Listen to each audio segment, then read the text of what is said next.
2 linggo nang hindi gumagana yung ating wifi dito. So meaning, wala tayong income sa 2 linggo. Sabi ng ating technician, yung sira nito, yung ating motherboard. Ngayon, ako na talaga yung pupunta sa area. Pag hindi sira yung board, kick natin yung technician. Putbol natin. Ilagay natin sa dagat.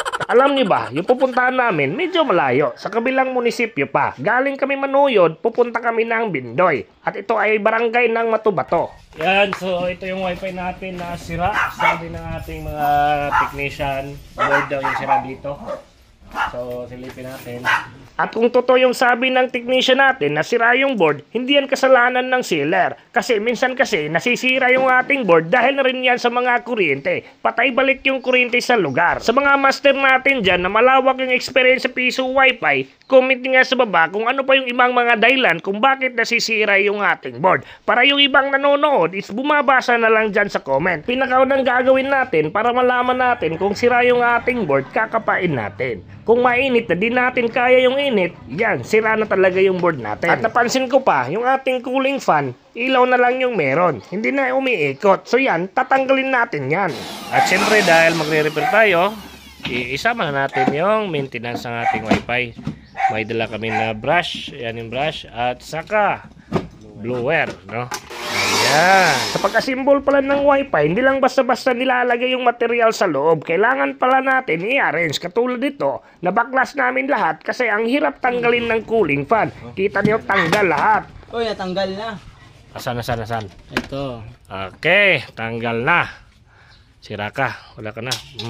Sa puntong ito, okay na lahat. Nasaksak na namin lahat yung mga wire pero di pa rin makakonect. Obtaining IP address. Kaya pala di tayo makakonect. Ito yung dahilan. Init.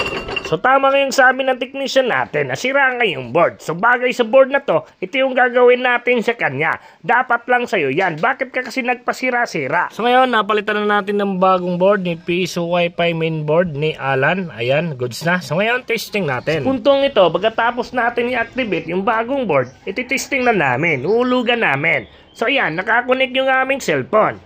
Pero pag hulog ni GR, may problema. Ayan, bumalik yung barya. Pinuntahan ko sa likod, walang nahuhulog. Kaya pala, pumipili ng barya. Yun lang yung problema natin ngayon. Akala ko, tapos yung problema, meron pa palang pangalawang problema. Okay, nasolusyonan natin yung board, napalitan natin. Problema yung queen slot, ayaw tumatanggap, pero namimili. Yun, namimili, no? So, okay lang yan kasi matagal yung queen slot natin. 1 taon na yan. Ito yung piso wifi natin at mga gamit natin andito sa likuran. At remind lang, normal lang po na mayroong nasisira sa mga piso wifi parts natin. Adapter, USB to LAN, board, CB, power supply, lahat-lahat, no? Hindi yan pangabang buhay. So, normal lang talaga na nasisira yung ibang parts dyan. Kailangan tawag po dyan, maintenance po. Kailangan po natin mag-maintenance sa ating piso wifi.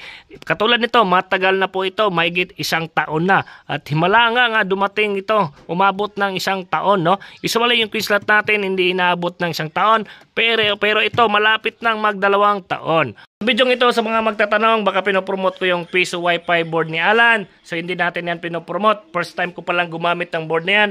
Bagong-bago yan dito sa ating community. So wala pa akong idea kung matagal ba masira yung board na yan. Buti pa si Orange Pi 1 kasi tested and proven natin yan. Tumatagal si Orange Pi 1. Pero si piso wifi board ni Alan, wala pa akong idea. Under observation pa natin. Alright, maraming salamat at huwag kalimutan i-share yung ating video. Thank you.